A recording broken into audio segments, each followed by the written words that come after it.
이것 봐라.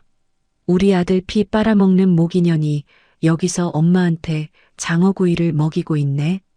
시어머니가 식당 한가운데서 제 친정엄마를 손가락으로 가리키며 소리를 질렀습니다. 손님 20명이 일제히 고개를 돌렸고 엄마의 손에서 젓가락이 떨어져 쟁그랑 소리를 냈습니다. 10년 만에 처음으로 사들인 15만 원짜리 장어구이 한 상이었습니다. 엄마한테 빨리 고개 숙여. 네가 잘못한 거잖아. 남편은 제 팔을 잡아 끌며 시어머니 편에 섰습니다. 그날 밤 저는 울지 않았습니다. 대신 계산기를 두드렸습니다. 전세금 5억 원, 이혼 도장, 그리고 시어머니의 칠순 잔치에 퀵서비스로 배달될 봉투 하나. 그 봉투 안의 내용물이 공개되는 순간 이 집안은 완전히 무너집니다. 과연 그 봉투 안에 어떤 게 있었을까요? 오늘의 사연 시작 전에 구독과 좋아요 눌러주시면 집안에 동기운과 행운이 가득할 겁니다.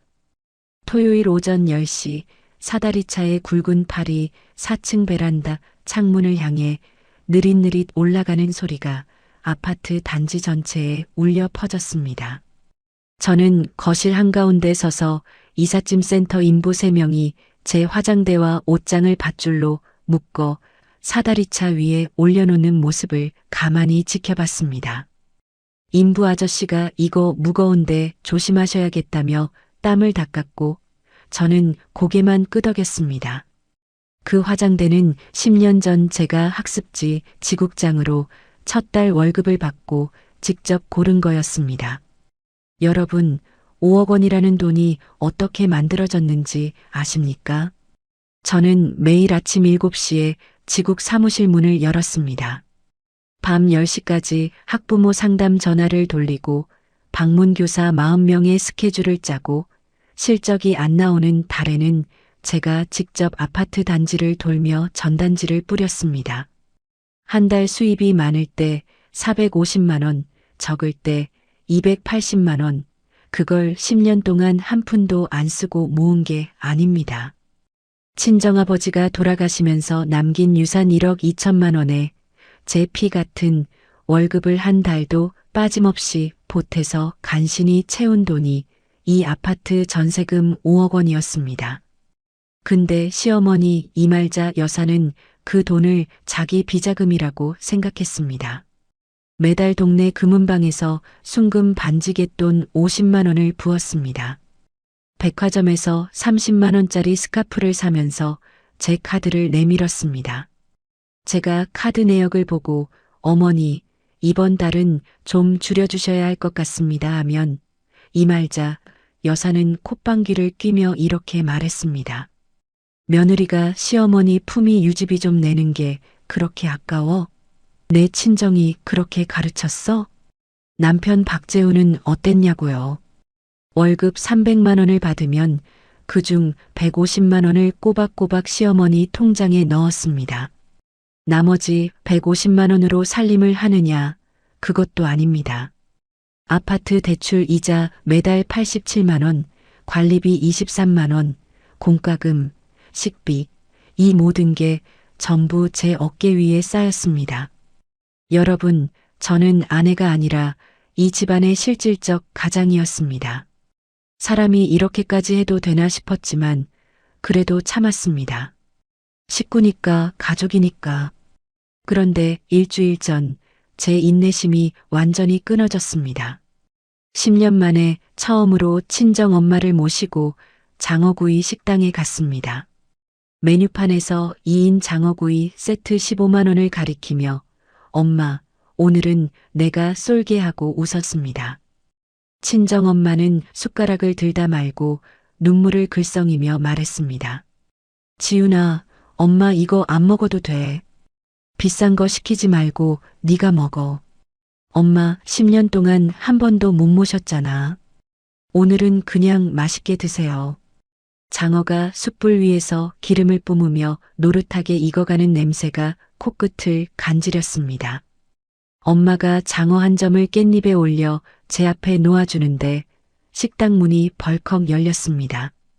이 말자 여사가 노인정 친구 4명과 함께 들어오고 있었습니다. 저와 눈이 마주친 이 말자 여사의 얼굴이 순식간에 불그락푸르락 변했습니다. 여러분, 그 다음에 벌어진 일을 저는 평생 잊을 수가 없습니다. 이 말자 여사가 식당 한가운데로 성큼성큼 걸어오더니 제 친정엄마를 손가락으로 가리키며 소리를 질렀습니다. 이것 봐라.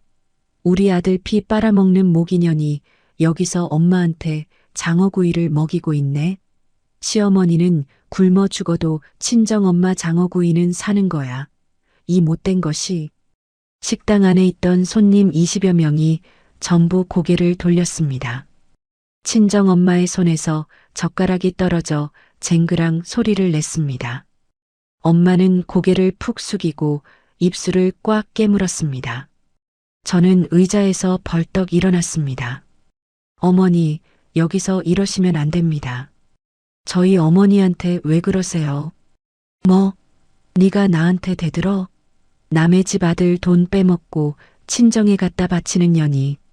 그때 남편 박재훈이 뒤에서 달려와 제 팔을 확 잡아당겼습니다. 여러분, 제 남편이 한 말을 들어보세요. 야, 사람들이 다 보잖아. 나와. 빨리 나와서 엄마한테 사과해. 뭐라고? 내가 왜 사과를 해? 재훈아, 우리 엄마가 지금 저 앞에서 모기년 소리를 들었는데 네가 지금 나한테 사과하라고 하는 거야? 박재훈이 제 팔을 더 세게 움켜쥐며 이를 악물었습니다. 엄마 기분 풀어드려야지. 네가 잘못한 거 맞잖아.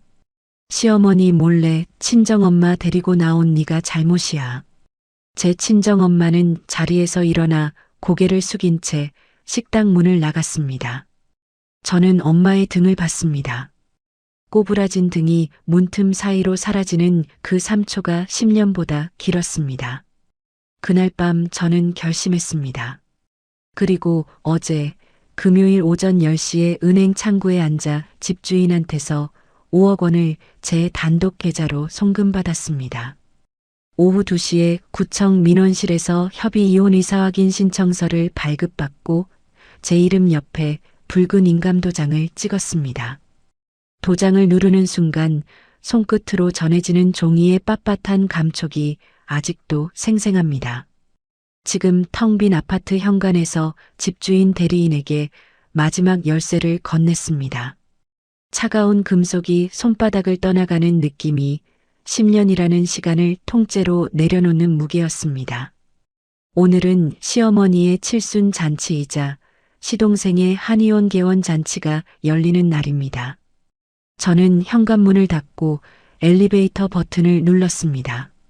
장어구이 식당에서 그 일이 있던 다음 날 저녁 시어머니가 본가로 오라고 호출했습니다. 남편 박재훈은 차 안에서부터 저한테 잔소리를 늘어놓았습니다. 가서 엄마한테 싹싹하게 굴어. 어제 일은 네가 잘못한 거니까. 저는 대꾸하지 않았습니다. 핸들을 잡은 박재훈의 손가락이 딱딱딱 박자를 맞추듯 핸들을 두드리고 있었습니다. 마치 오늘 일이 이미 다 정해진 것처럼 여유로운 손놀림이었습니다. 시어머니 집 현관문을 열자마자 된장찌개 냄새와 함께 이 말자 여사의 목소리가 터졌습니다. 왔어? 빨리 앉아. 이 말자 여사는 거실 소파 한가운데 떡하니 앉아 있었습니다. 오른손으로 리모컨을 쥐고 텔레비전을 끄더니 왼손으로 탁자 위에 물컵을 쥐었습니다. 저는 맞은편 딱딱한 의자에 앉았고 박재훈은 시어머니 옆 소파에 찰싹 붙어 앉았습니다. 여러분, 그 자리 배치부터가 이미 2대1 신문이었습니다. 이 말자 여사가 물컵을 탁 내려놓으며 입을 열었습니다. 지훈아, 내가 단도직입적으로 말할게. 네가 살고 있는 그 아파트 전세금 있잖아. 그것 빼. 네, 전세금을요? 재훈이 동생이 한의원을 열어. 목 좋은 상가가 나왔는데 보증금하고 개원 자금까지 합치면 3억은 있어야 돼. 네가 그거 내놔. 진짜 어처구니가 없더라고요. 저는 귀를 의심했습니다. 어제 식당에서 제 친정 엄마를 모기년이라고 부른 사람이 24시간도 안 돼서 3억 원을 내놓으라고 하는 겁니다. 어머니, 그 전세금은 제가 10년 동안 일해서 모은 돈이에요. 친정아버지 유산까지 보탠 돈이고요. 그걸 어떻게 한꺼번에 뺏어 드려요. 이 말자 여사의 눈꼬리가 올라갔습니다. 뭐, 내 돈? 네가 이 집안에 시집와서 번 돈은 다 이 집안 돈이야. 친정아버지 유산? 딸한테 준 돈은 시댁 재산이지. 그게 네 거야? 그때 옆에 있던 박재훈이 한술 더 떴습니다.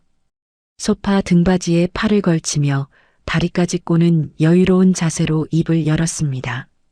지훈아, 우리가 남도 아니고 피가 섞인 한 식구잖아.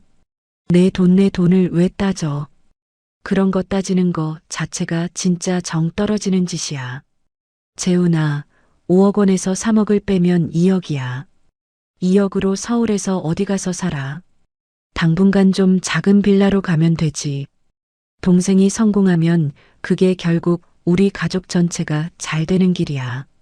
가족이면 그 정도 희생은 당연한 거 아니야? 가족, 식구, 희생. 이 사람들 입에서 그 단어가 나올 때마다 제 관자놀이가 욱신거렸습니다. 저는 주먹을 꽉 쥐고 참다가 한마디를 꺼냈습니다. 어머니, 작년에 저희 친정엄마가 맹장 수술로 입원했을 때 기억하세요? 병문안은커녕 전화 한 통도 안 하셨잖아요. 그때는 식구가 아니었나요?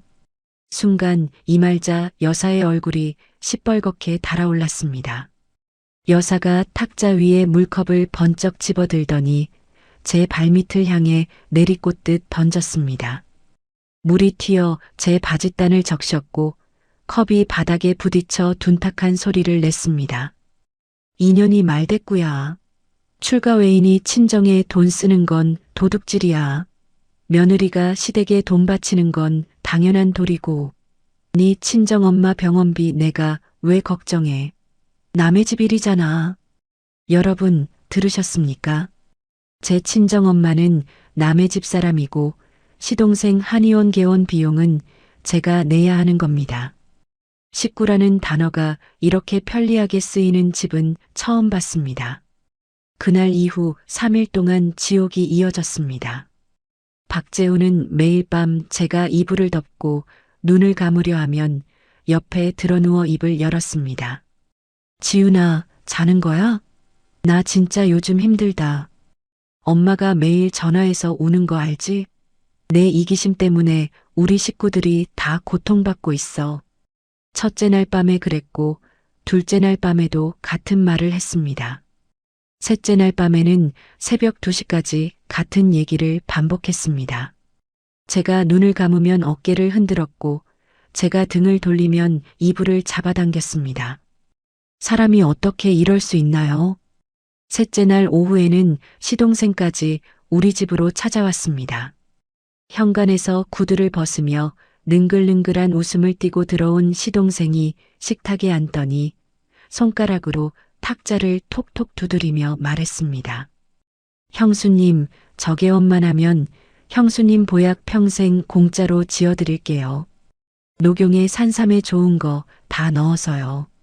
3억이면 형수님 평생 건강을 사는 거예요. 보약이 3억 원어치라는 겁니다. 웃기지도 않았습니다. 저는 시동생의 손가락을 봤습니다. 한 번도 힘든 일을 해본 적 없는 깨끗하고 매끈한 손이었습니다. 제 손을 내려다봤습니다. 10년 동안 학습지 박스를 나르고 교재를 정리하느라 거칠어진 손등 위로 핏줄이 울퉁불퉁 솟아 있었습니다. 그 순간 완벽하게 깨달았습니다. 이 사람들한테 저는 가족이 아닙니다. 식구도 아닙니다. 돈이 필요할 때 버튼만 누르면 현금이 나오는 기계, 그게 저였습니다.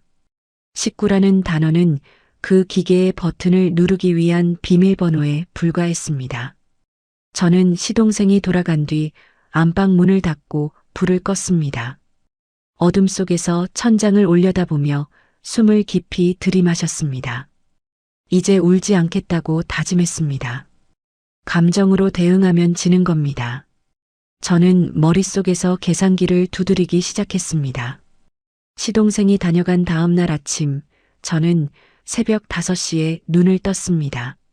3일 동안 끓어오르던 분노를 밤새 꾹꾹 눌러 담아 머릿속 깊은 곳에 잠가버렸습니다. 거울 앞에 서서 얼굴을 찬물로 박박 씻고 부은 눈두덩이 위에 크림을 두껍게 발랐습니다. 거울 속의 제 얼굴에서 분노의 흔적을 완벽하게 지워냈습니다. 아침 6시 반, 부엌에서 된장찌개를 끓이고 계란말이를 부쳤습니다. 시금치 나물을 무치고 갈치조림까지 올려 네첩 반상을 차렸습니다. 평소 아침밥을 토스트 한 장으로 때우던 제가 이렇게 상을 차린 건 결혼 후 처음이었습니다. 부엌에서 기름 냄새를 맡고 나온 박재훈이 식탁을 보더니 눈을 동그랗게 떴습니다. 뭐야, 이게 다 뭐야? 무슨 일 있어? 저는 밥주걱을 내려놓고 앞치마를 풀며 박재훈의 맞은편에 앉았습니다. 밥공기를 두 손으로 건네며 고개를 살짝 숙였습니다. 재훈아, 내가 며칠 동안 생각을 많이 했어. 뭘? 내 말이 맞았어.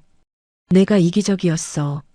식구끼리 내 돈을 따지다니 내가 너무 옹졸했다. 박재훈이 된장찌개를 뜨던 숟가락을 멈추고 저를 쳐다봤습니다. 저는 눈을 살짝 내리깔고 입술을 달싹였습니다. 전세금 빼서 3억 시동생한테 줄게. 내가 번 돈이 아니라 우리 가족 돈 맞으니까. 여러분, 제가 이 말을 할 때 목구멍 안쪽에서 비릿한 맛이 올라왔습니다. 하지만 저는 웃었습니다. 볼 근육이 떨리는 것을 느끼면서도 웃었습니다. 박재훈이 숟가락을 탁 내려놓더니 의자에서 벌떡 일어났습니다. 진짜? 지훈아, 진짜 그러는 거야? 응. 내가 잘못 생각했어.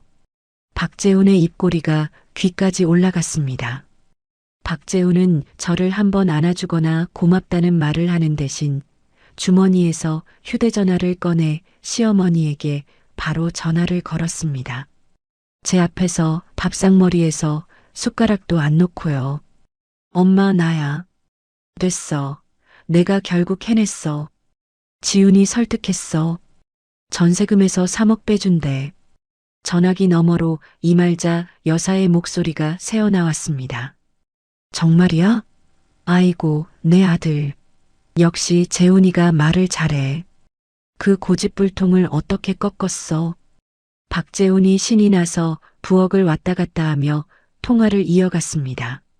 내가 매일 밤마다 설득했잖아. 결국 마누라가 두 손 들었어. 제가 잘못했다고 무릎 꿇은 게 아닙니다. 저를 길들여서 돈을 받아냈다고 자랑을 하고 있는 겁니다. 저는 밥상 위 갈치조림의 생선 누나를 가만히 들여다봤습니다. 진짜 어처구니가 없더라고요. 하지만 괜찮았습니다. 오늘의 이 굴욕은 전부 계산에 넣어뒀으니까요. 그날 오후 저는 시어머니 집을 찾아갔습니다. 이말자 여사 앞에 무릎까지는 꿇지 않았지만 고개를 깊이 숙였습니다.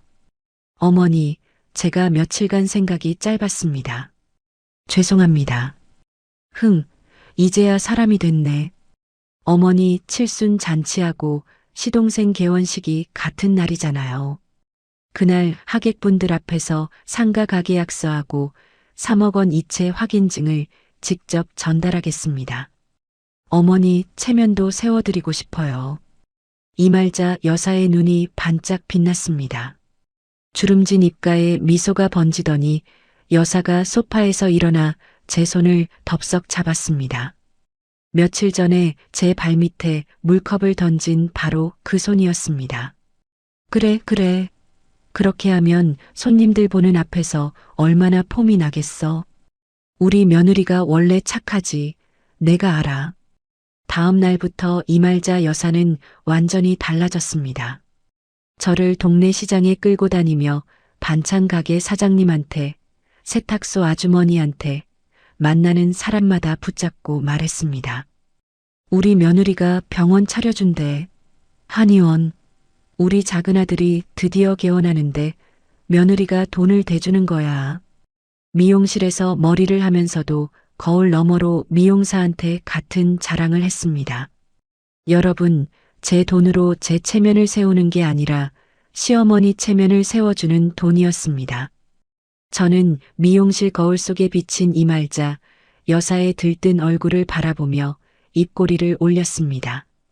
하지만 겉으로 웃는 그 시간 동안 저는 점심시간마다 은행을 돌았습니다. 제 명의로 된 모든 통장의 거래 내역서를 뽑았습니다. 시어머니가 제 카드로 긁어댄 금은방 순금 결제 내역, 백화점 명품 매장 결제 내역, 이 모든 것을 날짜 순으로 정리해서 엑셀 파일에 한 줄 한 줄 입력했습니다. 매달 금은방 50만 원, 백화점 30만 원, 10년이면 얼마인지 아십니까?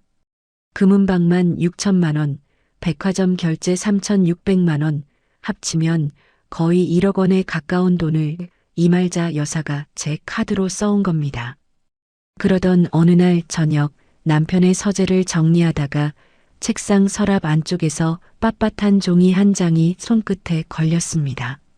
서랍 깊숙이 밀어넣은 갈색 봉투 안에 접혀있던 종이를 펼치는 순간 손가락 끝이 차갑게 얼어붙었습니다. 대부업체 대출 독촉장이었습니다. 박재훈 이름으로 빌린 5천만 원, 이미 3개월째 연체 중이라는 빨간 글씨가 선명했습니다. 저는 독촉장을 넘겼습니다. 뒷장에 종이 한 장이 더 끼워져 있었습니다. 대출 신청서 사본이었는데 그 내용을 읽는 순간 온몸에 소름이 돋았습니다. 박재훈이 주식과 코인으로 날린 빚을 돌려막기 위해 그리고 시동생 개원 자금까지 대주기 위해 추가 대출을 신청한 서류였습니다. 담보란에 적힌 글씨를 2번, 3번 읽었습니다. 아내 명의 아파트 전세금 반환 채권, 제 전세금 5억 원을 담보로 사채를 더 끌어다 쓰려고 했던 겁니다.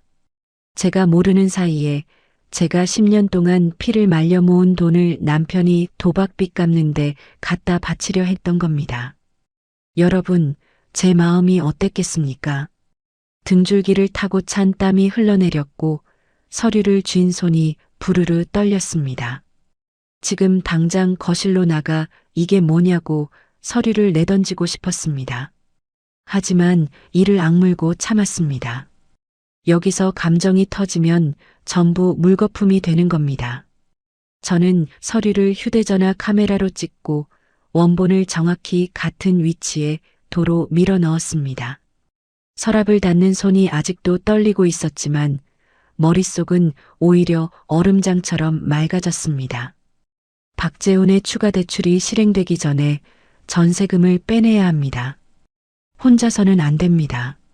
저는 휴대전화 연락처를 스크롤하다가 한 사람의 이름 위에 손가락을 멈췄습니다. 서류를 발견한 다음 날 오전 9시 저는 우리 동네 사거리 모퉁이에 있는 부동산 사무실 문을 밀었습니다. 유리문에 붙은 삼성공인중개사사무소 박영숙 소장 글씨 위로 30년 경력이라는 빛바랜 문구가 선명했습니다. 박 소장님은 사무실 안쪽 책상에서 돋보기 안경을 코끝에 걸치고 등기부등본을 들여다보고 있었습니다. 제가 들어서자 안경 너머로 저를 훑어보더니 의자를 빼며 말했습니다. 어머, 지훈 씨 아니야. 얼굴이 왜 그래? 며칠째 못 잔 사람 같네. 저는 박 소장님 맞은편 의자에 앉으며 품에서 갈색 봉투를 꺼냈습니다. 봉투 안에는 어젯밤 남편 서랍에서 촬영한 대부업체 독촉장 사본과 전세금 담보대출 신청서 사본을 출력한 종이가 들어 있었습니다. 저는 그 종이들을 박 소장님의 책상 위에 펼쳐 놓았습니다. 소장님, 이거 좀 봐주세요. 박 소장님이 돋보기 안경을 밀어 올리며 서류를 집어들었습니다. 5천만 원 연체 독촉장을 읽는 박 소장님의 미간이 점점 좁아졌고 전세금 담보대출 신청서를 읽을 때는 안경을 벗어 책상 위에 탁 내려놓았습니다. 이거 지훈 씨 남편이 쓴 거야? 네. 제 전세금 5억 원을 담보로 사채를 더 끌어다 쓰려고 한 서류예요.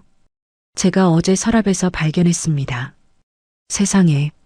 소장님, 이 대출이 실행되기 전에 전세금을 빼내야 해요. 제 이름으로 된 돈인데 이대로 가만히 있으면 전부 날아갑니다. 소장님만 믿고 왔어요. 박 소장님이 의자 등받이에 몸을 기대며 저를 가만히 들여다봤습니다. 잠깐 침묵이 흘렀습니다. 사무실 벽시계의 초침 소리가 또각또각 귓전을 때렸습니다. 박 소장님이 자리에서 일어나 사무실 유리문으로 걸어가더니 열쇠를 돌려 문을 잠갔습니다. 돌아와 앉으며 목소리를 낮췄습니다. 지훈 씨, 나도 그 시어머니 꼴 보기 싫은지 오래야. 네. 미용실에서 맨날 우리 며느리가 돈 잘 벌어, 우리 며느리 덕에 잘 살아 그러면서 꼴에 사모님 행세하는 거 내가 몇 번을 봤는지 몰라. 다 지훈 씨 돈으로 치장하면서 자기 돈인 척하는 거 동네 사람들 눈에 안 보일 것 같아? 박 소장님이 책상 서랍에서 두꺼운 수첩을 꺼냈습니다. 수첩 가죽 표지가 낡고 닳아 있었는데 30년 동안 동네 부동산 거래를 기록해 온 박 소장님의 인맥 장부였습니다. 집주인 김 사장, 나하고 15년 넘게 거래한 사이야. 내가 직접 전화할게. 사정 얘기하면 협조해 줄 거야. 소장님, 근데 새 세입자가 들어와야 집주인도 전세금을 돌려줄 수 있잖아요. 그게 시간이 얼마나 걸릴지. 그건 내가 알아서 할 테니까 걱정 마. 이 동네에서 30년 동안 중개한 게 나야. 급매물 기다리는 신혼부부 리스트가 여기 다 있어.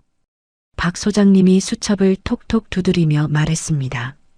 근데 지훈 씨, 시간이 얼마나 있어? 시어머니 칠순 잔치가 이번 주 토요일이에요. 그날까지 전세금이 제 통장에 들어와 있어야 해요. 토요일? 오늘이 월요일이니까 나흘밖에 안 남았네. 네. 나흘 안에 끝내야 합니다. 박 소장님이 수첩을 펼치며 휴대전화를 집어들었습니다. 여러분, 그날부터 박 소장님의 움직임은 정말 놀라웠습니다. 월요일 오후 박 소장님은 집주인 김 사장에게 직접 전화를 걸었습니다. 자초지종을 설명하고 나서 핵심을 짚었습니다. 김 사장, 새 세입자 내가 구할 테니까 보증금 전액을 전세명의자인 강지훈 씨 계좌로만 돌려줘. 남편 계좌 말고. 이거 꼭 지켜줘야 해. 전화기 너머로 김 사장의 목소리가 들렸습니다. 박 소장이 그렇게까지 말하면 뭐 알겠어. 명의자 계좌로만 보내면 되는 거지. 화요일 박 소장님은 급매물을 기다리던 신혼부부 3팀에게 연락을 돌렸습니다. 수요일 오전에 그중 한 팀이 집을 보러 왔고 오후에 가계약금을 걸었습니다. 박 소장님이 저한테 전화를 걸어 짧게 말했습니다. 됐어. 신혼부부가 가계약 넣었어. 금요일에 잔금 치르기로 했으니까 그날 전세금 받으면 돼. 나흘 만이었습니다. 사람이 30년 동안 한자리에서 쌓은 신뢰와 인맥이 얼마나 대단한 건지 그때 처음 알았습니다. 저는 전화기를 붙잡고 소장님, 정말 감사합니다를 3번이나 반복했습니다. 금요일 오전 10시 저는 은행 창구에 앉았습니다. 집주인 김 사장이 보낸 5억 원이 제 단독 계좌에 찍히는 것을 확인하는 순간 통장 위의 숫자가 흐릿하게 번졌습니다. 눈물이 난 게 아니라 너무 오래 숨을 참고 있다가 한꺼번에 내쉬어서 시야가 흔들린 거였습니다. 그날 오후 2시 구청 민원실에서 협의 이혼 이사 확인 신청서를 발급받았습니다. 제 이름 옆에 붉은 인감 도장을 꾹 눌렀습니다. 도장 표면에 차가운 금속 감촉이 엄지손가락을 타고 올라왔습니다.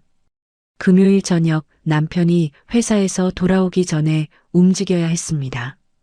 박 소장님이 미리 불러준 소형 용달차가 아파트 뒤편 주차장에 와 있었습니다. 저는 안방의 큰 가구는 전부 그대로 두고 귀중품과 중요 서류, 옷까지만 여행 가방 3개에 담아 용달차에 실었습니다. 인부 아저씨가 이거 다예요 하고 물었고 저는 네, 이게 전부예요 하고 대답했습니다. 10년 살림이 여행 가방 3개로 정리되는 순간 제가 이 집에서 진짜 제 것이라고 부를 수 있는 게 이만큼이었구나 싶었습니다. 그날 밤 9시 남편이 퇴근해서 돌아왔습니다. 저는 거실 소파에 앉아 쇼핑백을 무릎 위에 올려놓고 기다리고 있었습니다. 재훈아, 이거 뭐야 이게? 내일 잔치 때 입으라고. 정장 새로 하나 샀어. 박재훈이 쇼핑백에서 감색 정장 재킷을 꺼내 들었습니다.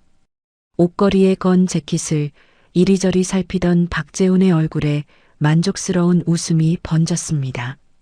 오, 괜찮은데? 내일 친척들 앞에서 이거 입고 3억 이체 확인증 받으면 완전 폼 나겠다. 응, 멋있을 거야. 박재훈이 콧노래를 흥얼거리며 욕실로 들어갔습니다. 샤워기 물소리가 욕실 문 너머로 들려왔습니다. 저는 소파에서 일어나 서재로 갔습니다. 책상 위에 준비해둔 서류 봉투를 집어들었습니다. 봉투 안에는 2가지가 들어 있었습니다. 제 인감도장이 선명하게 찍힌 협의 이혼 이사 확인 신청서, 그리고 남편의 5천만 원짜리 대부업체 연체 독촉장. 저는 봉투의 겉면에 검은 펜을 들고 또박또박 이름을 적었습니다. 이말자 귀하. 펜을 내려놓고 봉투를 가방 안쪽 주머니에 밀어 넣었습니다. 욕실에서 박재훈이 노래를 부르는 소리가 벽을 타고 희미하게 새어나왔습니다. 저는 가방 지퍼를 끝까지 잠갔습니다. 토요일 낮 12시 시내 외곽의 대형 뷔페 연회장은 사람들로 꽉 차 있었습니다. 정문 입구에 걸린 현수막에는 이말자 여사 칠순 축하 겸 박준혁 한의원 개원 축하라는 금색 글씨가 번쩍거렸습니다. 종친의 어르신들, 시어머니의 계모임 친구들, 시동생의 한의대 동기들까지 200명 가까운 하객이 연회장 테이블마다 빼곡히 앉아 있었습니다. 이말자 여사는 연회장 입구에 서 있었습니다. 제 카드로 결제한 130만 원짜리 연보라색 실크 한복을 빼입고 하객 한 명 한 명에게 목을 빳빳이 세우며 인사를 받았습니다. 들어오는 사람마다 붙잡고 같은 말을 했습니다. 우리 며느리가 오늘 큰돈을 가져와. 작은 아들 한의원 상가 계약서하고 3억 원을 하객들 앞에서 전달하기로 했어. 복받은 시어머니지 내가. 계모임 친구가 어머, 며느리 참 잘 뒀다며 박수를 쳤고 이말자 여사는 콧날을 실룩거리며 어깨를 더 펴올렸습니다. 그 시각 저는 이미 이 동네에 없었습니다. 새벽 6시에 집을 나와 번호를 바꾼 새 휴대전화를 주머니에 넣고 고속버스 터미널로 향했습니다. 터미널 매표소에서 친정 엄마가 계신 시골행표를 끊을 때 매표소 직원이 편도요, 왕복이요 하고 물었습니다. 저는 편도요 하고 대답했습니다. 버스 좌석에 등을 기대고 창밖으로 서울 시내가 점점 멀어지는 것을 지켜봤습니다. 고속도로 양옆으로 가로수가 빠르게 스쳐 지나갔고 저는 눈을 감았습니다.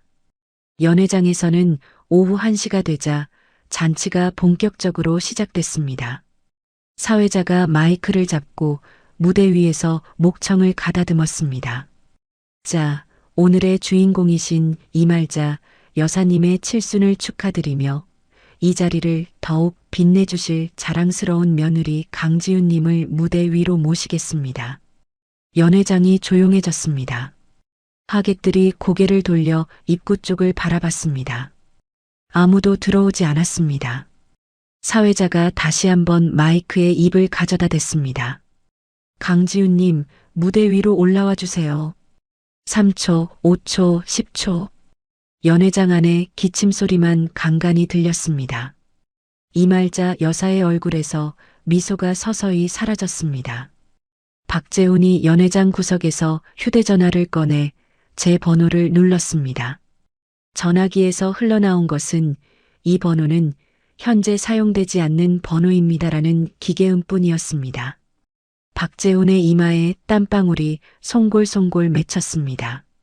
한 번, 두 번, 세 번 계속 같은 번호를 눌렀지만 돌아오는 건 똑같은 기계음이었습니다.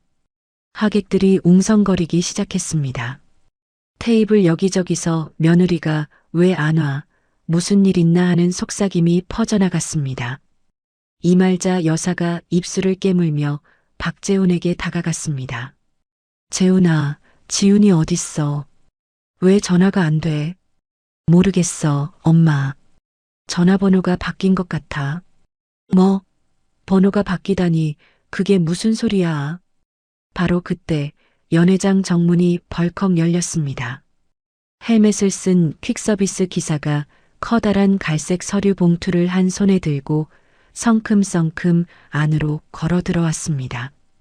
기사가 연회장 한가운데서 봉투를 치켜들며 큰 소리로 외쳤습니다.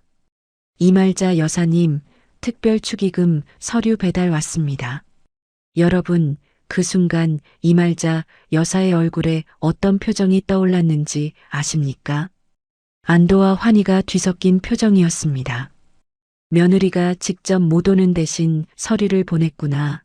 3억 원 이체 확인증이 왔구나. 이말자 여사는 그렇게 확신한 겁니다.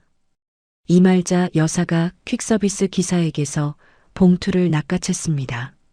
여사는 봉투를 높이 치켜들고 하객들을 향해 돌아섰습니다.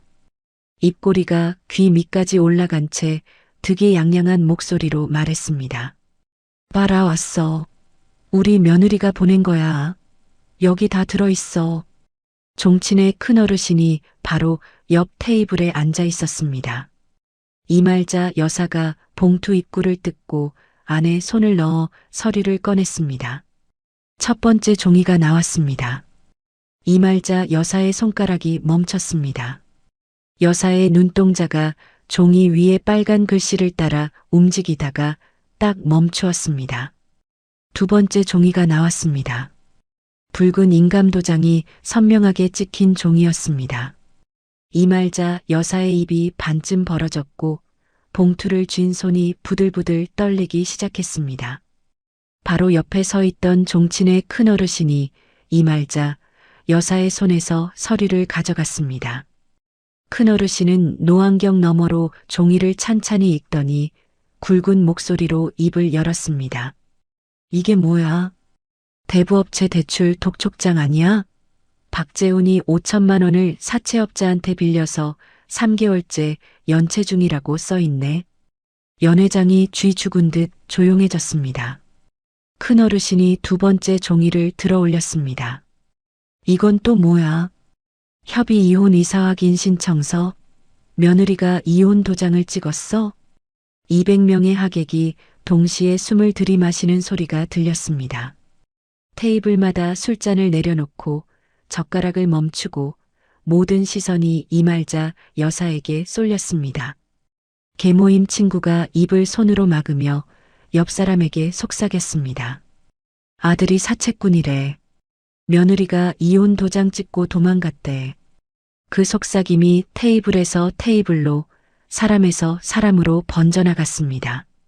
3억 원을 가져온다던 며느리는 오지 않았고 봉투 안에서 나온 건 빚더미와 이혼 서류였습니다.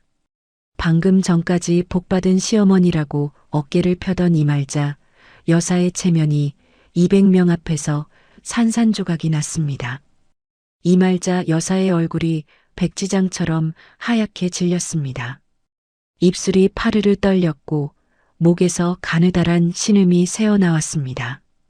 여사가 오른손으로 뒷목을 움켜쥐더니 무릎이 꺾이며 연회장 바닥에 주저앉았습니다. 130만 원짜리 연보라색 실크 한복 치마가 바닥에 넓게 퍼졌습니다. 박재훈이 달려와 엄마 엄마 하고 외쳤지만 이 말자 여사는 대답하지 못했습니다. 뒷목을 잡은 손가락 마디가 하얗게 질린 채 천장을 향해 눈을 치켜떴습니다. 종친의 큰 어르신이 서류를 테이블 위에 탁 내려놓으며 박재훈을 노려봤습니다. 재훈아, 이게 대체 어떻게 된 거야? 사채 빚이 이게 뭐야? 박재훈은 대답하지 못했습니다. 감색 정장 재킷 안쪽으로 식은땀이 흘러내리고 있었습니다. 어젯밤 제가 선물한 바로 그 정장이었습니다. 잔치가 끝나고 2시간 뒤 박재훈과 이말자 여사는 택시를 타고 아파트로 달려갔습니다. 현관 비밀번호를 누르고 문을 열었을 때 두 사람 앞에 펼쳐진 것은 텅 빈 거실이었습니다. 제 화장대가 있던 자리에 벽지색이 다른 네모난 자국만 남아 있었고 옷장이 서 있던 안방 구석에는 먼지가 쌓인 바닥만 드러나 있었습니다. 버리고 간 큰 가구들에는 노란색 대형 폐기물 스티커가 하나씩 붙어 있었습니다. 박재훈이 안방 서재, 부엌을 미친 듯이 뛰어다니며 서랍이란 서랍은 전부 열어젖혔습니다. 텅 빈 서랍들이 덜커덕거리는 소리가 빈집에 울렸습니다. 없어. 옷도 없고 서류도 없고 통장도 없어. 이말자 여사가 현관 신발장에 기대서며 떨리는 목소리로 말했습니다. 전세금은? 전세금 5억은 어떻게 된 거야? 몰라. 나도 모른다고. 박재훈이 휴대전화로 집주인 김 사장에게 전화를 걸었습니다. 김 사장은 전세금은 명의자인 강지훈 씨 계좌로 어제 이미 전액 송금 완료했다고 말했습니다. 박재훈의 손에서 휴대전화가 미끄러져 바닥에 떨어졌습니다. 화면에 금이 가는 소리가 조용한 빈집에 또렷하게 울렸습니다. 그년이 전부 가져갔어, 엄마. 5억 전부. 이말자 여사가 신발장을 주먹으로 내리치며 소리를 질렀습니다. 당장 친정으로 가. 친정엄마 시골집. 거기 틀림없어. 그날 밤 두 사람은 차를 몰고 2시간 반을 달려 제 친정엄마의 시골집까지 찾아갔습니다. 대문을 두드리고 담장 너머로 소리를 질렀지만 집안에 불이 꺼져 있었고 아무도 나오지 않았습니다. 저는 이미 그곳을 떠나 다른 곳에 있었으니까요. 두 사람은 허탕을 치고 새벽에 돌아왔습니다. 여러분, 보통 사람이라면 여기서 자기 잘못을 돌아볼 겁니다. 하지만 이 사람들은 달랐습니다. 돈줄이 막히고 체면이 박살난 분노를 전부 저한테 쏟아붓기로 작정한 겁니다. 이틀 뒤 월요일 아침부터 이말자 여사가 움직이기 시작했습니다. 여사는 동네 경로당 문을 열고 들어가 평소 자리인 창가 의자에 앉더니 주변 어르신들을 향해 눈물을 뚝뚝 흘리며 입을 열었습니다. 우리 며느리가 집안 재산을 통째로 훔쳐서 딴 남자하고 야반도주를 했어. 시어머니 칠순 잔칫날에 그날에 도망을 갔어. 세상에 이런 꽃뱀 같은 년이 어디 있어. 경로당 어르신들이 세상에 요즘 며느리들이 무서워하며 혀를 찼습니다. 이말자 여사는 경로당에서 나와 단골 미용실로 갔습니다. 파마를 하면서 미용사에게 대기석에 앉은 손님들에게 같은 이야기를 반복했습니다. 10년 동안 먹여주고 재워줬더니 은혜를 원수로 갚더라. 늙은 시어머니 잔칫날 돈 들고 튄 년이야. 단골 세탁소, 동네 슈퍼, 시장 골목, 이말자 여사가 발길 닿는 곳마다 저는 꽃뱀이 되고 도둑년이 됐습니다. 박재훈도 가만히 있지 않았습니다. 박재훈은 일가 친척과 지인에게 전화를 돌렸습니다. 통화할 때마다 목소리를 떨며 피해자 행세를 했습니다. 형, 지훈이가 내 돈을 전부 횡령해서 도망갔어. 늙으신 어머니를 잔칫날 버리고 간 거야. 내가 이렇게까지 당할 줄 몰랐어. 사람이 어떻게 이럴 수 있나요? 10년 동안 제 등골을 빼먹고 제 전세금을 사채 담보로 넘기려 한 사람이 전화기를 붙잡고 울먹이며 자기가 피해자라고 하고 있는 겁니다. 하지만 이건 시작에 불과했습니다. 수요일 저녁 제 업무용 메일함에 한 통의 메일이 도착했습니다. 보낸 사람은 박재훈이었습니다. 제가 잘못했다고 돌아오라는 내용이 아니었습니다. 제 숨통을 조이겠다는 협박이었습니다. 저는 휴대전화 화면 위에 글씨를 한 줄 한 줄 읽었습니다. 손가락 끝이 차가워지는 걸 느끼면서요. 메일에는 이렇게 적혀 있었습니다. 네가 일하는 지국 사무실 앞에서 학부모들이 다 보는 출퇴근 시간에 피켓을 들고 1인 시위를 하겠다. 피켓 문구까지 정해놨다. 돈에 미친 꽃뱀 지국장 물러가라. 여러분, 제 직업이 뭔지 아시잖아요. 학습지 지국장은 지역 학부모들의 신뢰로 먹고 사는 사람입니다. 방문교사 40명을 관리하고 학부모 상담을 하고 교육 프로그램을 짜는 사람이에요. 학부모들 눈에 꽃뱀 지국장이라는 피켓이 보이는 순간 10년간 쌓은 직업적 신뢰가 하루아침에 무너지는 겁니다. 메일에는 더 있었습니다. 지역에서 가장 큰 맘카페, 회원수 10만 명짜리 카페에 글을 올릴 준비를 마쳤다는 겁니다. 제 이름과 소속을 교묘하게 가린 채 시댁 재산을 들고 튄 파렴치한 교육자라는 내용으로 폭로 글을 올리겠다고 했습니다. 제가 잘못한 건가요? 10년 동안 이 집안의 가장 노릇을 하며 피 같은 돈을 벌어다 바친 사람이 접니다. 친정 엄마한테 장어구이 한 번 사드렸다고 모기년 소리를 들은 사람이 접니다. 그런데 이제는 제 밥줄까지 끊으려고 하는 겁니다. 가슴이 답답했습니다. 숨이 턱 막히는 것 같았습니다. 휴대전화를 쥔 손바닥에 땀이 차서 미끄러웠고 심장이 귀 안쪽에서 쿵쿵 뛰는 소리가 들렸습니다. 잠깐이지만 정말 무서웠습니다. 하지만 이대로 당하고만 있을 수는 없었습니다. 저한테는 그 사람들이 모르는 게 있었습니다. 10년 동안 차곡차곡 모아둔 증거들이요. 카드 결제 내역, 통장 거래 기록, 대부업체 독촉장 사본, 이 모든 걸 엑셀 파일과 제본 서류로 정리해 둔 게 저였습니다. 저는 매일 화면을 끄고 연락처를 열었습니다. 이 증거들을 가장 효과적으로 터뜨릴 수 있는 사람이 누구인지 이미 알고 있었습니다. 가짜 피해자 행세를 하는 그들의 입을 단번에 틀어막을 수 있는 이 집안에서 가장 무서운 사람이요. 저는 그 이름 위에 손가락을 올렸습니다. 맘카페 협박 메일을 받은 다음 날 오전 10시 저는 시내 중심가의 조용한 찻집 2층 구석 자리에 앉아 있었습니다. 테이블 위에는 두꺼운 제본 파일 하나와 아직 손대지 않은 쌍화차 2잔이 놓여 있었습니다. 맞은편 의자를 당기며 앉은 사람은 시큰 어머니였습니다. 남편 집안의 실질적인 큰어른이자 종친의 제사 주도권을 쥐고 있는 분이었습니다. 시큰 어머니가 저를 보더니 입을 열었습니다. 지훈아, 연락이 뜸하더니 얼굴이 말이 아니구나. 무슨 일이야? 저는 대답 대신 제본 파일을 두 손으로 들어 시큰 어머니 앞으로 조심스럽게 밀었습니다. 말을 하려는데 목구멍이 막히는 것 같았습니다. 눈두덩이가 뜨거워지더니 눈물이 뚝뚝 떨어져 테이블 위에 얼룩을 만들었습니다. 큰어머니, 저 이거 한 번만 봐주세요. 부탁드립니다.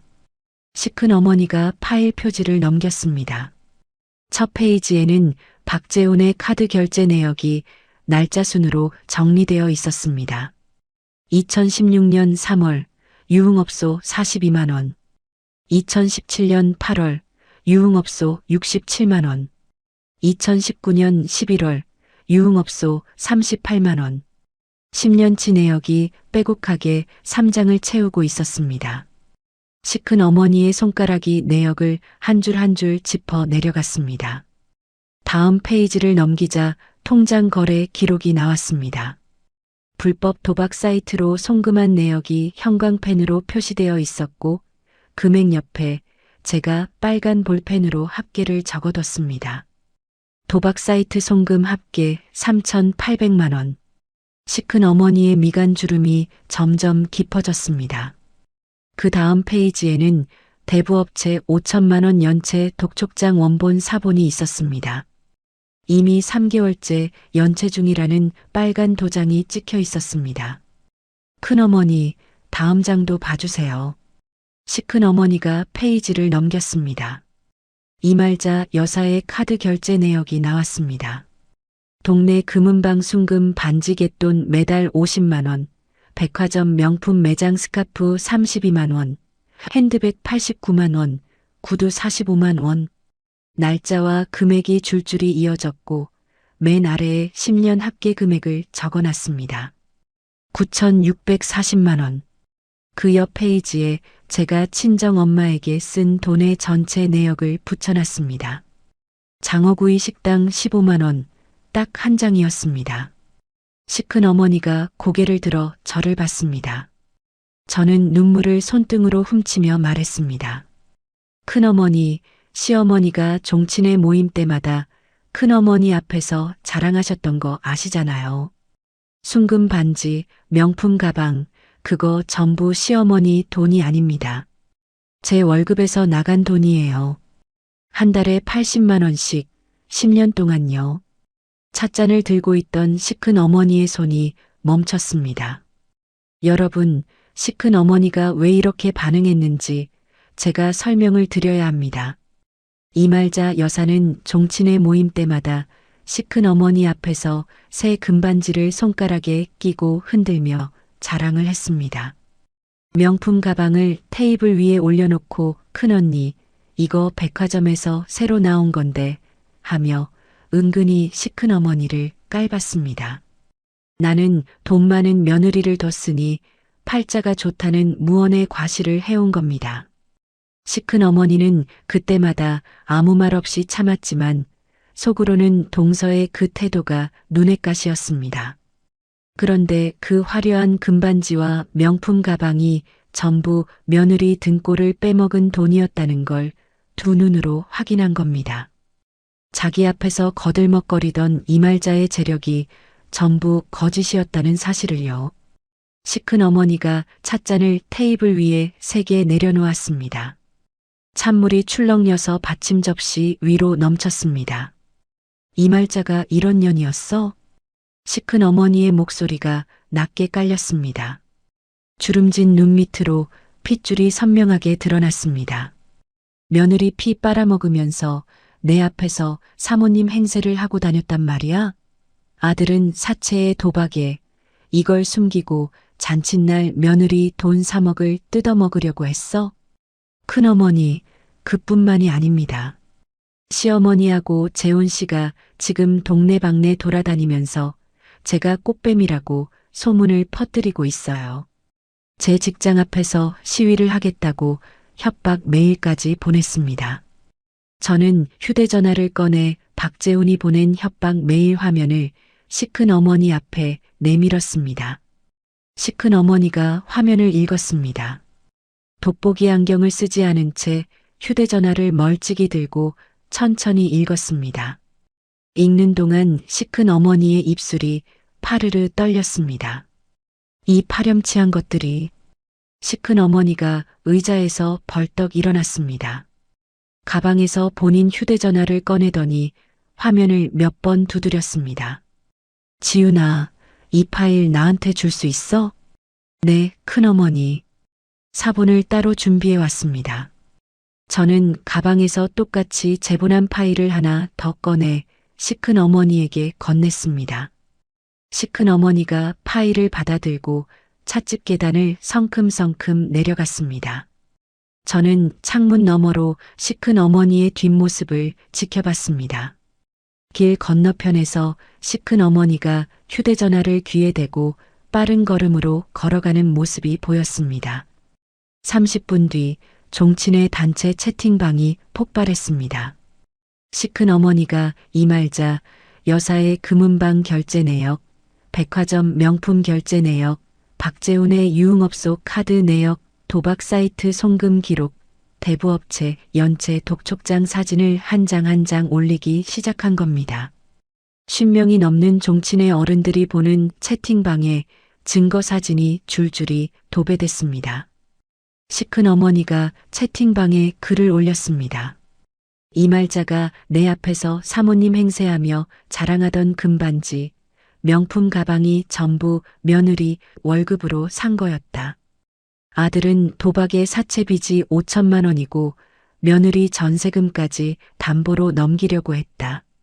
이런 집안 망신을 시키고도 며느리를 꽃뱀이라고 소문내고 다니고 있다. 종친의 어른들이 판단하라. 채팅방에 메시지가 쏟아졌습니다. 큰댁 사촌형이 이게 사실이야 하고 물었고 시큰 어머니가 증거 서류가 여기 다 있다 하고 답했습니다. 종친의 막내 삼촌이 재훈이 당장 불러 하고 썼고 큰어르신이 집안 창피한 줄 알아야지 하고 올렸습니다. 같은 시각 동네에서도 일이 터졌습니다. 박 소장님이 움직인 겁니다. 이말자 여사가 시장 한복판 반찬 가게 앞에서 또 저를 꽃뱀이라고 욕하고 있었습니다. 반찬 가게 아주머니와 옆가게 생선 장수까지 붙잡고 우리 며느리가 재산을 훔쳐갔다며 눈물을 짜내고 있었습니다. 그때 박 소장님이 시장 골목 끝에서 성큼성큼 걸어왔습니다. 이말자 여사 앞에 딱 서더니 허리에 두 손을 짚고 목청을 높였습니다. 이말자 씨, 아들이 사채업자한테 5천만 원 빌려서 연체하고 며느리 전세금 5억을 담보로 사채를 더 끌어다 쓰려고 한 거 내가 다 알아. 시장 골목에 있던 사람들이 일제히 고개를 돌렸습니다. 반찬 가게 아주머니가 눈을 동그랗게 떴고 생선 장수가 칼을 내려놓고 이쪽을 봤습니다. 며느리가 10년 동안 피땀 흘려번 돈으로 이 집안을 먹여 살렸어. 그 돈으로 금반지 사고 명품 가방 사고 동네방네 사모님 행세한 게 누구야. 그러고도 모자라서 며느리한테 3억을 내놓으라고 한 게 누구야. 며느리를 꽃뱀이라고?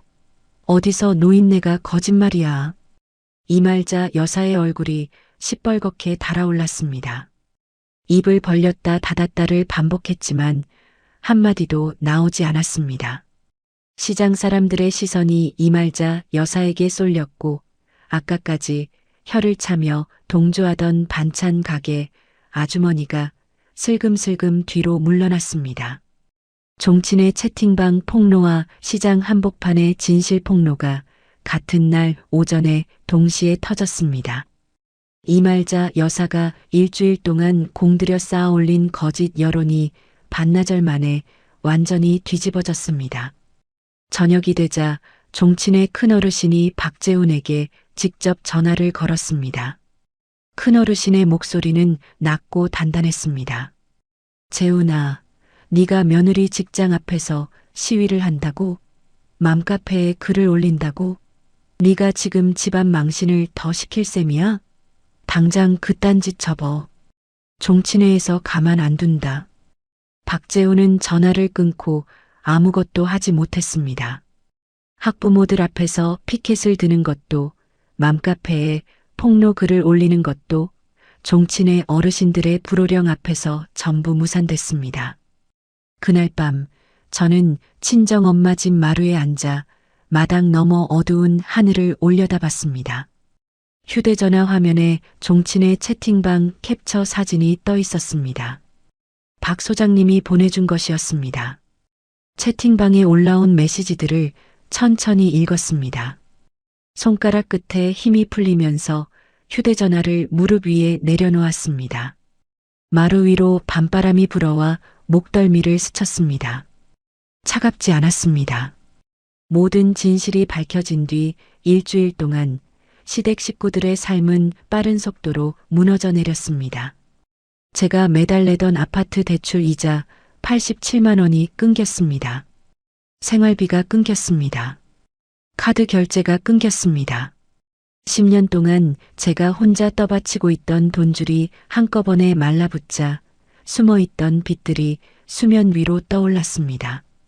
대부업체는 박재훈의 회사로 직접 찾아갔습니다. 점심시간에 회사 로비에서 양복을 입은 남자 2명이 박재훈을 기다리고 있었다고 합니다. 동료들이 보는 앞에서 박재훈 씨 5천만 원 상환건으로 왔습니다 하고 큰 소리로 말했다고 합니다. 그날 오후 박재훈의 월급 통장에 가압류가 걸렸습니다. 300만 원 월급 중 법이 허용하는 최대 금액을 매달 빚 갚는데 가져간다는 통보였습니다. 일주일 뒤 박재훈은 회사에서 잘렸습니다. 인사팀에서 사유를 뭐라고 했는지는 모르겠지만 사채업자가 회사 로비까지 들이닥치는 직원을 그 어떤 회사가 두고 보겠습니까? 시동생은 더 처참했습니다. 제 돈 3억 원이 들어올 거라고 확신한 시동생은 잔치 전에 이미 목 좋은 상가에 계약금 5천만 원을 걸고 인테리어 업체와 공사 계약까지 맺어둔 상태였습니다. 3억 원은 오지 않았습니다. 잔금을 치르지 못한 시동생은 상가 계약금 5천만 원을 고스란히 날렸습니다. 인테리어 업체에서는 공사를 이미 시작했으니 위약금을 내놓으라며 소송을 걸어왔습니다. 한의원 개원은커녕 문도 열기 전에 수억 원의 빚더미에 앉은 겁니다. 이말자 여사는 더 이상 동네를 돌아다니지 못했습니다. 시장에 가면 반찬 가게 아주머니가 고개를 돌렸습니다. 미용실에 가면 미용사가 오늘 예약이 꽉 찼다며 돌려보냈습니다. 경로당에서는 회원들이 만장일치로 이말자 여사를 제명했습니다. 개모임에서도 잘렸습니다. 이말자 여사는 아파트 창문 커튼을 전부 치고 집 안에만 틀어박혀 지냈습니다. 동네 사람들은 이말자 여사 집 앞을 지나가며 저 집이 그 집이래 하고 수군거렸습니다. 그런 이말자 여사가 제 바뀐 번호를 어떻게 알아냈는지 일주일 뒤부터 전화를 걸어오기 시작했습니다. 하루 30통이었습니다. 아침 7시부터 밤 11시까지 제가 받지 않으면 음성 메시지를 남겼습니다. 처음 며칠은 으름장이었습니다. 강지훈, 너 이러면 안 돼. 당장 돌아와. 시어머니한테 이게 무슨 짓이야. 그 다음 며칠은 목소리가 바뀌었습니다. 지훈아, 어머니가 잘못했어. 제발 전화 좀 받아줘. 이혼 서류 찢어버리고 돌아와. 한 식구잖아, 우리가. 또 며칠이 지나자 음성 메시지에서 코 훌쩍이는 소리가 들렸습니다.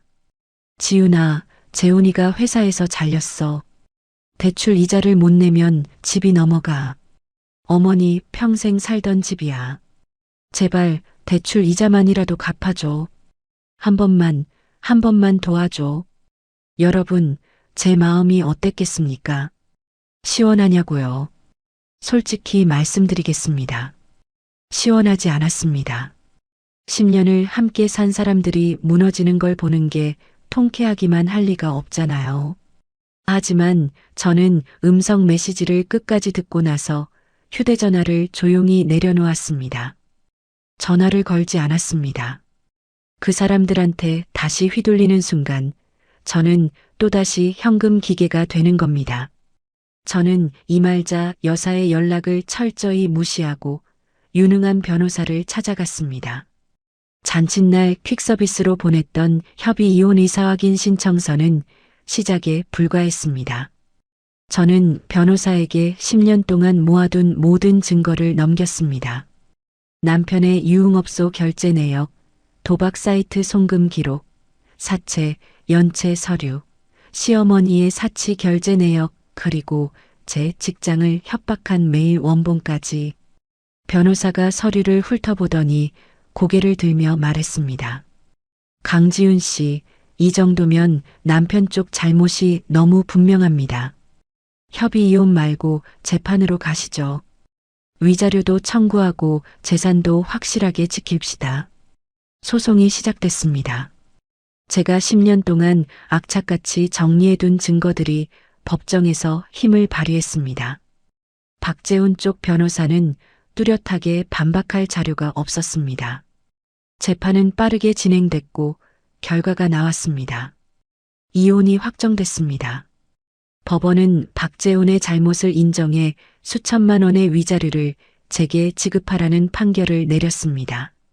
제 전세금 5억 원은 온전히 제 재산으로 인정받았습니다. 한 푼도 빼앗기지 않았습니다. 소송이 끝난 날 저는 법원 계단을 내려오며 하늘을 올려다봤습니다. 구름 한 점 없는 파란 하늘이었습니다. 가슴속에 10년 동안 쌓여있던 시멘트 덩어리가 부서져 내리는 것 같았습니다. 소송이 마무리되고 한 달 뒤 저는 5억 원의 전세금과 위자료를 합쳐 교외의 한적한 마을에 작은 전원주택을 샀습니다. 친정엄마 명의로요. 평생 남의 눈치를 보며 살아온 엄마한테 엄마 이름으로 된 집을 만들어 드리고 싶었습니다. 이사한 날 엄마가 마당에 쪼그리고 앉아 흙을 만지작거렸습니다. 지훈아, 여기다 상추 심으면 되겠다. 고추도 몇 포기 심고. 응, 엄마. 엄마가 하고 싶은 거 다 심어. 이 넓은 마당이 진짜 우리 거야? 응, 엄마 이름으로 된 엄마 집이야. 엄마가 흙 묻은 손으로 눈가를 훔쳤습니다. 저는 모른 척 고개를 돌리고 마당 끝에 놓인 플라스틱 의자에 앉았습니다. 한 달이 지나자 엄마의 텃밭에서 상추가 올라왔습니다. 고추 모종이 키를 키웠고 방울토마토 줄기가 지지대를 감아 올랐습니다.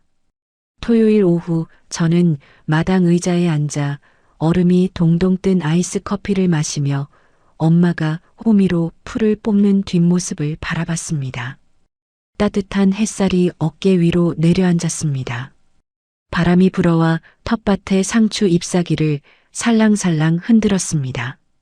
커피잔에 얼음이 부딪히는 소리를 들으며 생각했습니다. 10년 동안 식구라는 말 한마디에 속아 넘어갔습니다. 돈이 필요할 때만 식구를 외치고 제 친정엄마는 남의 집 사람 취급하는 사람들이었습니다. 그 사람들에게 필요했던 건 따뜻한 가족의 정이 아니었습니다. 제 통장 잔고였습니다. 여러분, 저처럼 식구라는 말에 붙잡혀서 자기 인생을 갈아넣고 계신 분이 혹시 있으신가요? 알량한 동정심은 아무것도 해결해 주지 않습니다. 빠져나올 수 있을 때 빠져나오셔야 합니다. 엄마가 텃밭에서 상추를 한 움큼 뽑아들고 돌아서며 웃었습니다. 지훈아, 오늘 저녁 쌈 싸먹자. 응, 엄마. 맛있겠다. 저는 커피 잔을 내려놓고 자리에서 일어나 엄마한테 걸어갔습니다. 엄마의 흙 묻은 손에서 상추를 받아들었습니다. 싱그러운 풀 냄새가 코끝을 간지렸습니다. 여러분, 이렇게 해서 지훈 씨의 이야기가 끝이 났습니다. 식구라는 말, 참 따뜻한 말이죠. 한솥밥을 먹는 사이, 피를 나눈 사이, 서로 기대고 살아가는 사이. 그런데 이 따뜻한 말이 누군가의 목을 조이는 밧줄이 될 수도 있다는 걸 오늘 사연이 보여줬습니다. 돈이 필요할 때만 식구를 외치고 정작 상대방이 아플 때는 남의 집 일이라고 외면하는 사람들. 그런 사람들의 입에서 나오는 식구는 가족이 아닙니다. 그건 그냥 지갑을 여는 비밀번호일 뿐입니다. 지훈 씨는 10년을 참았습니다. 충분히 참았고 충분히 버텼습니다. 그리고 마침내 자기 힘으로 빠져나왔습니다. 소리 지르지 않았습니다. 울며 매달리지도 않았습니다. 차곡차곡 모은 증거와 단단한 결심 하나로 자기 인생을 되찾았습니다. 혹시 지금 이 순간에도 식구라는 말에 묶여서 참고 계신 분이 있으시다면 한 가지만 기억해 주세요. 진짜 가족은 한쪽만 희생하라고 하지 않습니다. 내 돈, 내 시간, 내 마음을 일방적으로 갈아 넣으라고 하는 사람은 가족이 아닙니다. 그 사실을 깨닫는 순간이 새 출발의 시작입니다. 이야기를 끝까지 들어주신 분이 계시다면 잘 들었다고 댓글 하나만 남겨주세요. 오늘도 사연 끝까지 들어주신 시청자 여러분 정말 감사합니다. 오늘 하루도 좋은 하루 보내시길 바라겠습니다.